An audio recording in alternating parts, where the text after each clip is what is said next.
Hey, how's it going? This is my first video. Okay, doing a video today. The way I want to explain this video is right now I'm Dr. Jekyll. This guy behind me, that's Mr. Hyde.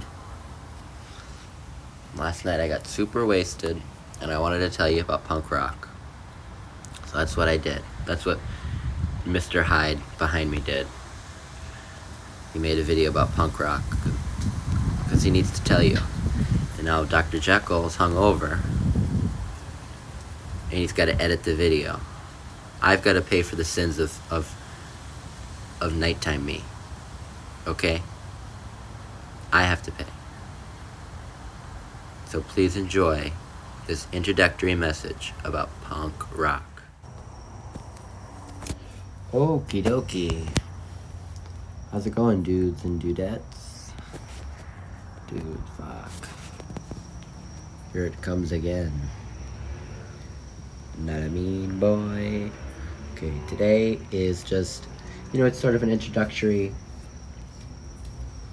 video about punk rock. Not all people understand it.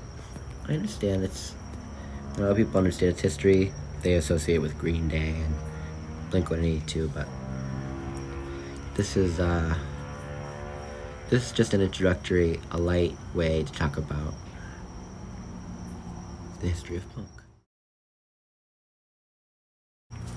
Essentially, you have two kinds of punk, and one is British punk, and one is American punk. And American punk is really just called hardcore. Generally, punk is British, hardcore is American. There's some crossovers. Trash Boy comes to mind. I think of them as a punk band, and they're actually hardcore American. So let's start with punk rock, British punk. It's mostly British. It evolved from glam bands. Queen was a glam band. Thin Lizzy was a little later. That was a glam band. Sparks evolved from a glam band, the Sparks Brothers. So in Britain, punk evolved from glam. And you can see that in the way that Sid Vicious and The Clash dressed very wild, and their politics were very hippie-ish, and started in the late 70s. Another thing about punk rock in Britain, British punk rock, is that a lot of British punkers enjoyed disrespecting the Queen. That's also, this photo of the Queen that says "God Save the Queen" is a Sex Pistols reference. And here also is Sid Vicious of the Sex Pistols. I believe, I'm not sure who that girl is. Might be Nancy. Who knows? And they enjoyed pissing off people in general. So some people might think like, oh, that's fucked up of you to disrespect the Queen. But they enjoyed pissing off people in general. That's why he's wearing a swastika. It's not really a specific, like, I hate the Queen, or I hate Margaret Thatcher, or I hate capitalism. It's just like kids having fun, so. Okie dokie, I'm back. Dr. Jekyll's back. I wanted to talk about anarcho-punk real quick because last night I wasn't so clear or coherent about anarcho-punk. So I want to tell you about it. Obviously, it's called anarcho-punk because we're talking about anarchy here, anarchists. People claim to be anarchists. Who knows? These are young people that love to scream about things, and they want anarchy and peace, like Kress said. I don't know. A lot of them are socialists. They live on the Crass, the band, as it exists now. They don't make music anymore, but they still live on a compound where they share stuff. They don't work. They just work on a farm, basically. And because they really believe in that kind of stuff. They believe in socialism. And so they're anti-government and they believe in socialism. I don't know how that jives. So that's why I'm dubious of these people. They're very anti-religion. You'll see I work at Publix, and you see people come in with anarchy shirts, and it says, "No gods, no country," or whatever. And no God is like a big deal to them. Nobody's gonna tell me what to do. And of course, they especially hate Jesus Christ. So that's, they're not really so concerned about Muslims for some reason. They're also feminists, but they don't care about Muslims that much. I don't know why. They care about Jesus. What did he do to you? At the very least. They're really into the sexual revolution, feminism, free love, baby. Look at, I've got a peace symbol here, right? This is Flux Pink Indians, some artwork of theirs. Behind me is an Indian. I think this is it might be his child over here. I don't know. They're really it's a lot of violence. This is their official logo, that one there.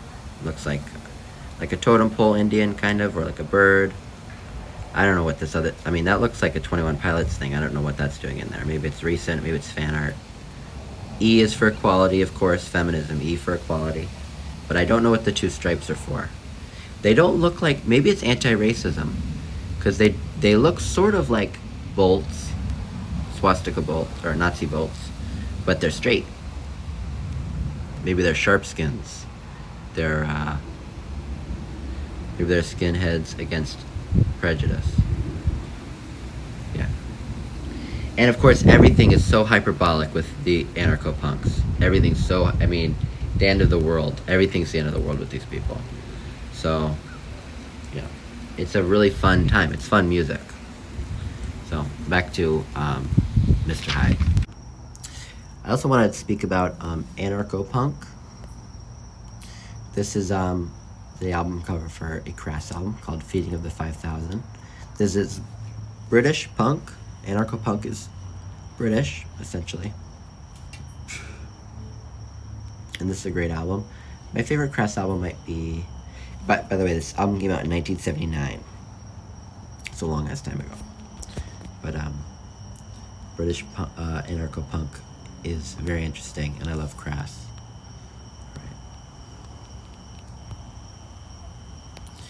I've got another anarcho-punk album here called The Day the Country Died by the Subhumans.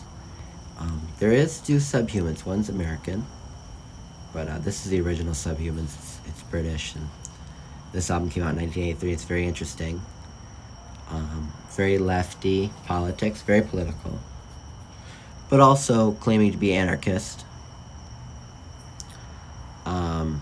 They hate the government. It's a lot of just being angry and talking and yelling. What can you expect more from a teenager? A large part of the anarcho-punk movement consists of political graffiti, like what's shown here. This is all Crass graffiti, but fight war, not wars. That's a soldier with a smile. This is the anarcho logo. A cross and a snake. There's another anarcho logo. This is more graffiti, Crass, Anarchy and Peace. So that's pretty cool. Okay, so now I want to talk about hardcore. Hardcore in general is American, in the same way that punk is usually British. Hardcore is it's definitely influenced by British punk rock. America didn't start punk rock. We started a lot of shit. Americans are killing it, but we did not start punk rock, so it's faster than punk rock, it's more stripped down, and the fashion is less extreme. American punk rock, hardcore, it also propelled skate culture. This is West Coast hardcore, Suicidal Tendencies. This album came out in 1983. It's a self-titled album, Suicidal Tendencies, and this is a great album. And it's all about skating, dude. And the jumps are radical, or whatever he says. There's a song called Possessed to Skate. And it's about, the music video is a boy who isn't doing his homework and skates instead. And all the band members of Suicidal Tendencies, they burst into his house on skateboards so that It's all good. He doesn't do his homework. This is West Coast hardcore, just like Black Flag, which we saw earlier. This did Dead Kennedys. This album's called Plastic Surgery Disaster. It's a very good album. But this is a very political album, very political band from the West Coast. Definitely hardcore, and it's American. Okay, this is Bad Brains. Eye Against Eye is the album. These guys are from DC. They're black. They're pretty much the only black successful punk rockers, hardcore dudes, especially not from Britain. There's no black punk rockers from Britain, I'm pretty sure. And this album's called Eye Against Eye.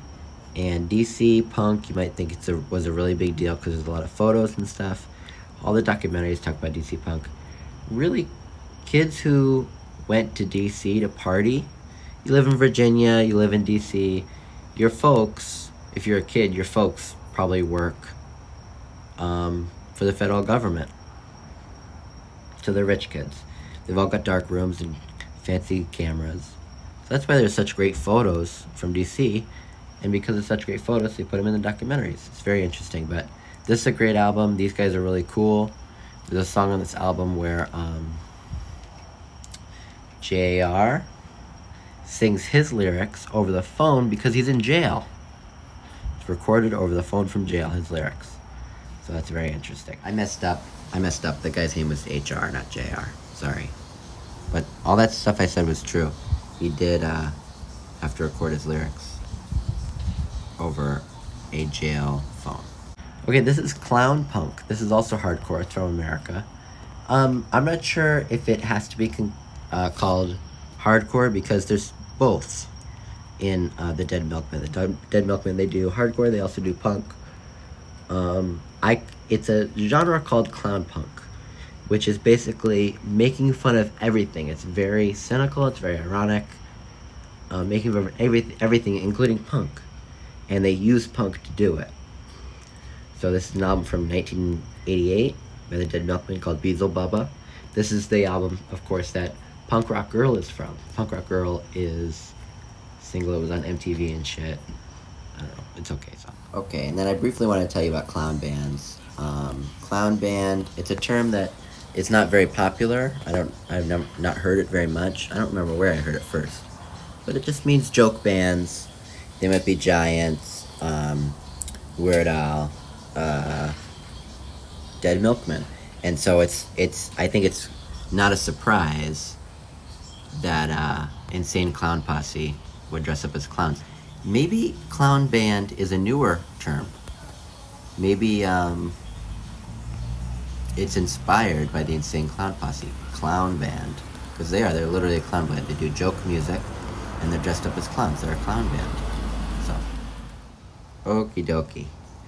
In conclusion, punk rock is a lot of fun. Like a lot of youth movements, it's a lot of fun. It's sort of incoherent, doesn't make a lot of sense, but it's a lot of fun, and it's candy. I say the same thing about hip-hop. Hip-hop is candy. Like, you can't live on hip-hop. You can't live on punk rock. I think that you can live on something like Phil Collins. Phil Collins is deep, really good music. It's pop music, but it's also talent, and that's something you can live on. That's your meat. But man can't live on bread alone, you know. So punk rock is a lot of fun. I want to recommend Amyl and the Sniffers is a punk rock band that's out right now. They're punk. They're hardcore. I'm gonna call them hardcore. They're not American though. They're Australian. So there's a lot of cool music happening. Go check out anybody I mentioned today. They're great, really interesting things to listen to. You'll learn a lot about. I think you're gonna learn a lot about human nature and about the world and about culture, about art. You can meditate on these things. You're not gonna agree. You might not agree with anything. You might agree with some things. I don't agree with a lot of things that punk rockers say. I think it's all gay. But I've learned a lot from punk rock, so. That's what's going on in the news. Rolling them up and out. Thanks. Was that fun or what? Was that a lot of fun or what? We learned so much. Thank you, Mr. Hyde, for teaching us about